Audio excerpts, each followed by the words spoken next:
Police अभी भी बेलगाम है और लगातार नए नए कानून सुप्रीम कोर्ट के द्वारा कई सारी गाइडलाइंस जारी करने के बावजूद जो सिस्टम है वो चेंज होने का नाम ही नहीं ले रहा है। और एक ऐसा ही मामला सामने आया जिसमें 64,000 रुपए पुलिस ने दबंगई के साथ में वसूल लिए। नमस्कार, मैं हूं राजीव, आप देख रहे हैं आपकी खबर। आज जो हम आपसे बात करने जा रहे हैं उसमें एक एग्जाम्पल है केवल बाराबंकी के सतरिक थाने का, जहां पुलिस वालों ने 64,000 रुपए वसूल लिए केवल इस बात का डर दिखा के कि एक पॉक्सो एक्ट की एक एप्लीकेशन पड़ी किसी व्यक्ति के खिलाफ, उसको बुलवा लिया गया और उसके बाद में उससे 2 टुकड़ों में 30,000 और 34,000 रुपए की वसूली की गई। एक ये केवल उदाहरण है। हम ये जानते हैं कि कानून इस बारे में क्या कहता है। क्या पुलिस किसी को भी ऐसे भी बुला सकती है? पुलिस कब तक अपने वर्दी का धौंस दिखाती रहेगी? जो पुलिस का बिल्कुल सही काम है न्याय दिलवाने का, जो इन्वेस्टिगेशन करने का, जिससे जो पीड़ित व्यक्ति है उसको न्याय मिल सके, इसके लिए कई सारे पुलिस रिफॉर्म्स भी हुए हैं। लेकिन अभी भी इस देश में कहीं कहीं ऐसी घटनाएं हो जाती हैं जिससे वर्दी दागदार हो जाती है। हम बात करेंगे एक ऐसे जजमेंट की जिसने पूरा का पूरा सिनेरियो चेंज किया और पुलिस रिफॉर्म्स में एक लैंडमार्क जजमेंट रहा सुप्रीम कोर्ट का।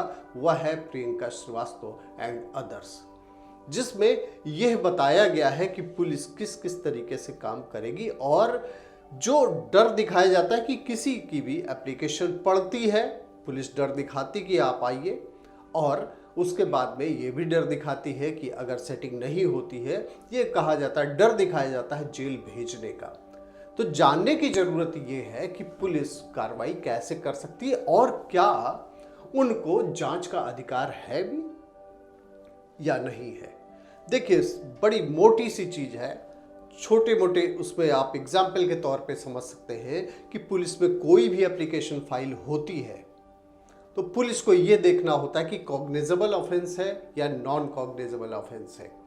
और जैसे ही उसको यह पता चलता है कि कॉग्निजेबल ऑफेंस है, मतलब कि वह संज्ञान ले सकता है सीधे तौर पे। पुलिस को यह अधिकार है कॉग्निजेबल ऑफेंस में वह मामले का संज्ञान लेकर। लेकिन सबसे पहले उसको क्या करना होता है, वह ड्यूटी बाउंड है कि उसको एफआईआर दर्ज करनी होती है। और जैसे ही एफआईआर दर्ज होती है उसके बाद में पुलिस के पास में अधिकार आ जाते हैं कि वह कार्रवाई कर सकती है। जो एग्रीव्ड है उसकी भी बात सुनेगी और जो जिसके ऊपर आरोप लगा है उसकी भी बात सुनेगी। बुलाया जाता है इस मामले में। लेकिन अगर ऐसा नहीं है तो हम यह जानते हैं कि किन मामलों में पुलिस को प्री इंक्वायरी का अधिकार प्राप्त है। तो आप यह जान लीजिए, पहला तो है matrimonial disputes oblique family disputes, जहां कॉमर्शियल कुछ ऐसे विवाद होते हैं जहां लेन देन का होता है, बिजनेस का होता है, उसमें इन 2 मामलों में पुलिस इन्वेस्टिगेट कर से प्री इंक्वायरी कर सकती है, मतलब एफआईआर दर्ज करने से पहले इंक्वायरी कर सकती है। तीसरा है करप्शन के मामले में।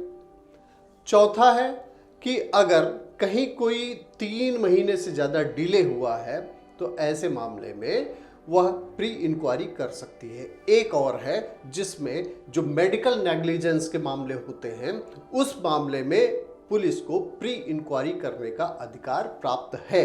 लेकिन इसके अलावा पुलिस तभी और केवल तभी कार्रवाई कर सकती है जब उसके पास जो एप्लीकेशन आए उस पर एफआईआर अगर उसने दर्ज किया है, तब उसको प्री इंक्वायरी का अधिकार मिलता है। सिस्टम क्या होता है कि पुलिस को पहले एफआईआर दर्ज करनी होती, उसके बाद में वह कार्रवाई कर सकती है।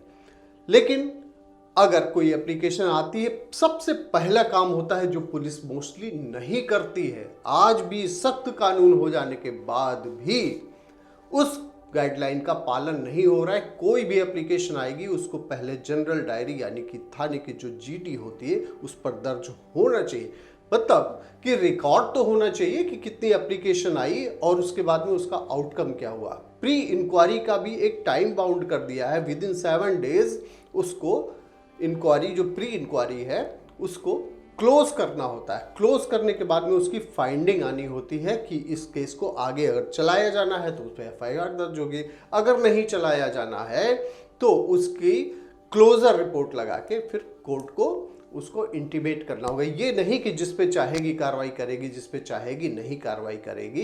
ये एक जो इंडियन लॉ बनाया गया है, जो CRPC बनाई गई, वो इसीलिए बनाई गई है कि सिस्टम स्मूथली चलता रहे और पीड़ित व्यक्ति को न्याय मिले।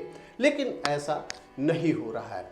अब फिर से हम वापस आते हैं जो बाराबंकी का मामला था। इस मामले में अब CO इस मामले की जांच कर रहे हैं। आज ये मीडिया में काफ़ी खबरों में है, लेकिन ये पूरे देश में कमोवेश यही स्थिति है कि पुलिस अपने उसका रुतबा दिखाकर कई लोगों को परेशान कर रही है। इसी में जो अच्छे पुलिस वाले हैं उनके भी ऊपर कहीं ना कहीं दाग लगता है। डिपार्टमेंट कई सारे रिफॉर्म्स के प्रोसेस कर रहा है, लगातार समय समय पर गाइडलाइंस जारी होती रहती हैं, लेकिन अगर ऐसे इसी तरीके से वर्दी दागदार होती रही और लुटेरों की श्रेणी में आकर खड़ी हो गई तो उस पुलिस का क्या होगा जिस पुलिस के सहारे हम हैं, सारे लोग हैं, और उनको ये भरोसा होता है कि पुलिस के सामने मामला गया है तो उनको न्याय मिलेगा।